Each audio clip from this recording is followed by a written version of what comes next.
pertemuan-pertemuan ini penting. Dengan ikut talabul ilmi penting, ikut pelatihan penting, karena apa?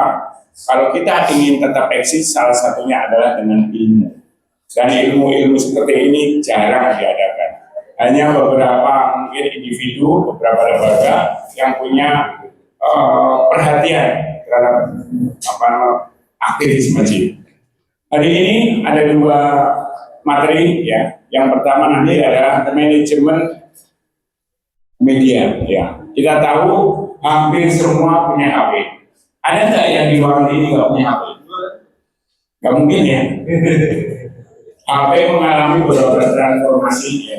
Yang pertama kita punya HP pertama hanya untuk mobil. Ya. Saya masih ingat ketika muncul HP pertama, HP-nya sebesar foto. Ya, itu waktu itu jaringannya ATS. Saya waktu itu beli masih ingat, harganya 900, mahal banget. Terus kalau tahu di sini, itu begitu ada panggilan, cuma tulisannya call, ya. Yang berikutnya beberapa tahun kemudian muncul GSM, ya, GSM itu lebih kecil. Kemudian ketika ada panggilan, nomornya kelihatan. Nah, kalau nomor kelihatan sudah mulai bapak-bapak menyeleksi. Ini nomor tidak dikenal. Tapi kalau dulu awalnya nomor, kalau sekarang sudah dikasih nama ya. Berikutnya kemudian muncul tag ya. Terus muncul lagi kemudian bisa kirim gambar. Dan sekarang itu teknologi sangat luar biasa. Nah, artinya apa? Kita hidup di teknologi yang sedang maju, dan teknologi itu bisa dipakai seperti dua mata pisau, positif, negatif. Salah satunya mungkin begini, awal-awal kemunculan TikTok, mungkin bapak-bapak hampir tidak senang, terutama orang tua, karena yang di situ apa yang ada pertama, masih nggak mau belajar, joget gitu. Tapi ternyata dalam perkembangan sekarang itu bisa dipakai, bisa untuk bisnis, bisa untuk dakwah.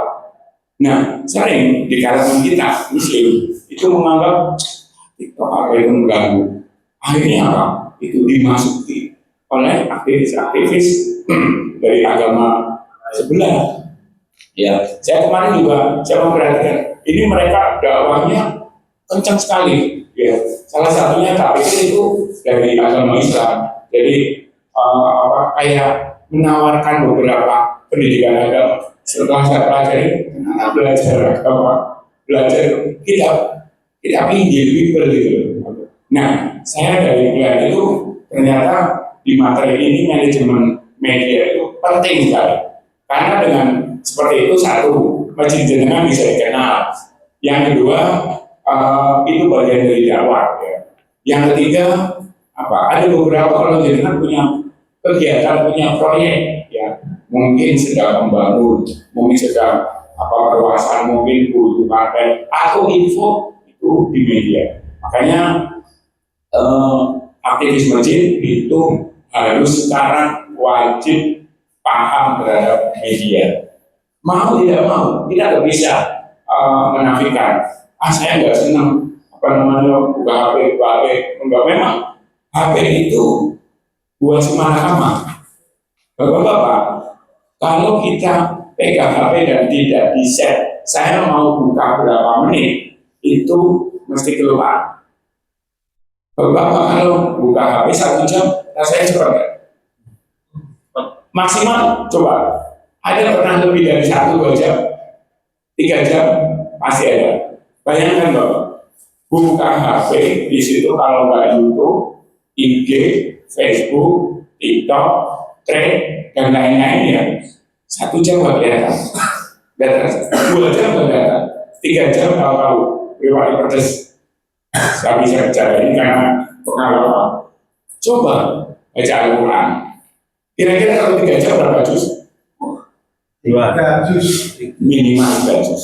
Ada yang 4 juz. Kalau yang lancar kan sekitar 25-30 ya. Saya sudah beberapa kali tes itu. Kalau yang setengah lancar ya 45. Kalau yang tidak lancar 3 jam. 3 jam baca Al-Quran 3 juz. Tapi 3 jam membuka HP tidak terasa.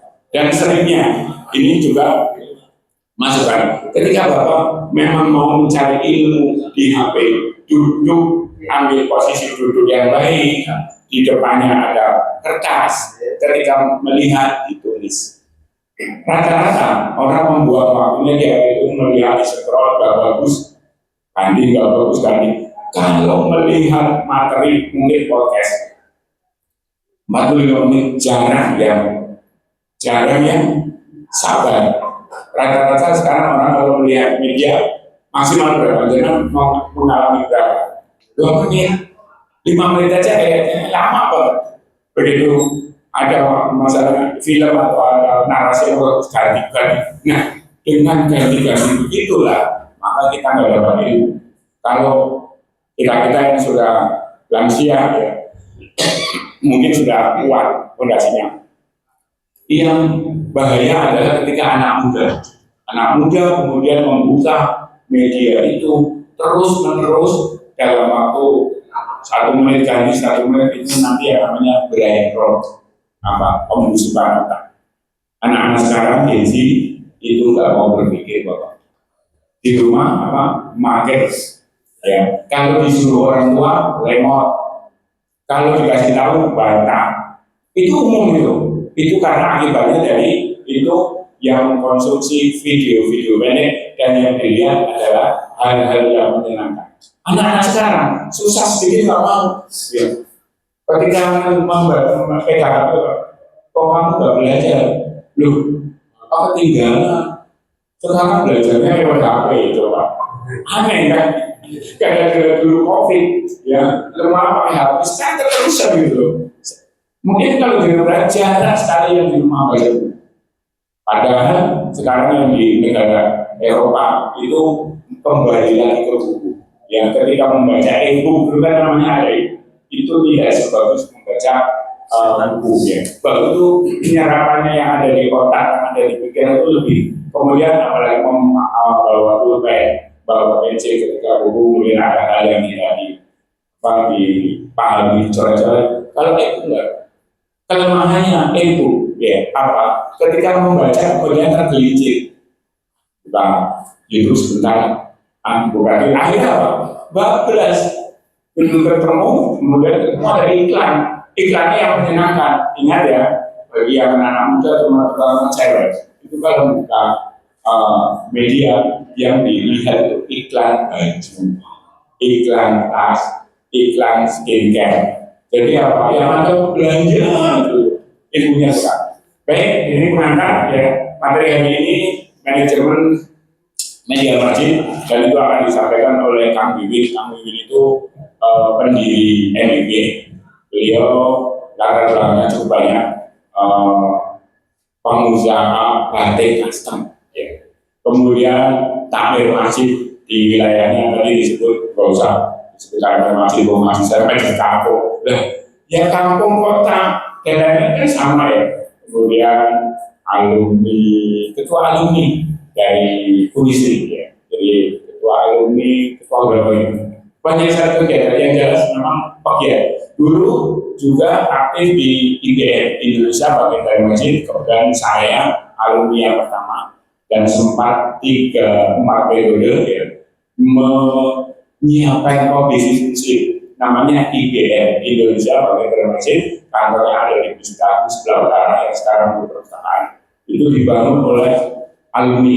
Saya termasuk alumni pertama yang aktif di sini, hampir semua alumni pertama. Alumni biasa, yang pertama biasanya kuat, kayak jenengan akan pertama. Biasanya nanti yang berhasil lebih banyak. Nanti akan kedua, itu ada perlu. Di IBM ada 4 angkatan, 1 angkatan 12. Kelas sekolah bisnis Abdurrahman bin Auf ya, UBA, kemudian ada lagi ABA, nanti yang di atasnya kelas Usman bin Affan ya. Jadi ada 2, kalau yang sudah jadi pengusaha kelasnya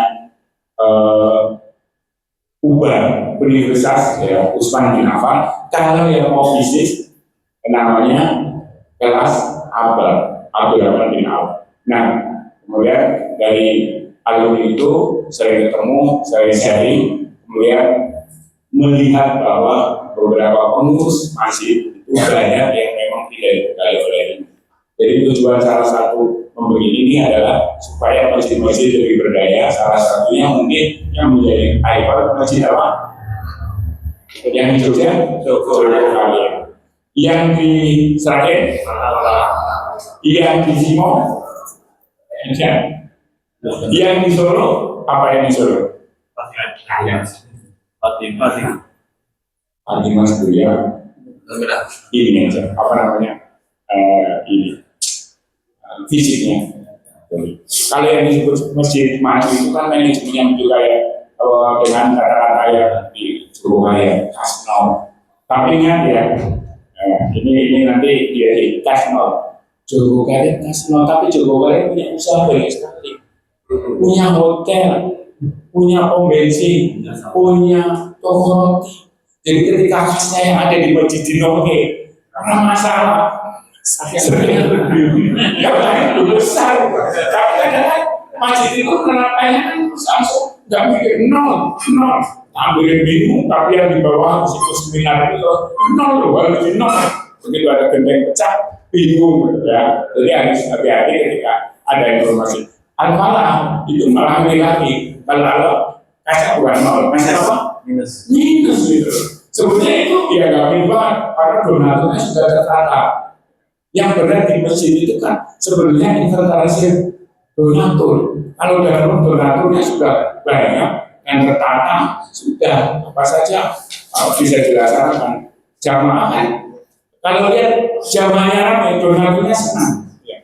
Kalau kemudian jamaahnya melihat bahwa kegiatan yang ada di masjid semua komplit, jamaahnya senang. Jadi ada dua, donatur sama jamaah itu satu hal yang apa sih dosis budaya. Baik, tanpa berpanjang kata, kita mau masuk materi. Minta tolong yang di belakang. Mas Adi, Mas Emin dipersilakan. Mas Aditya dulu alumni.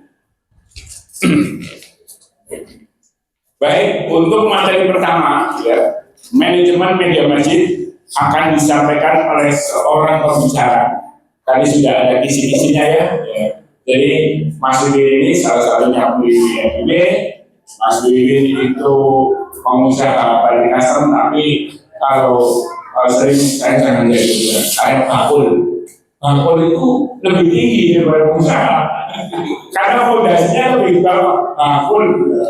Kemudian ketua alumni salah satu ketua alumni Universitas Unisri ya. Ketua berapa saya belum tahu.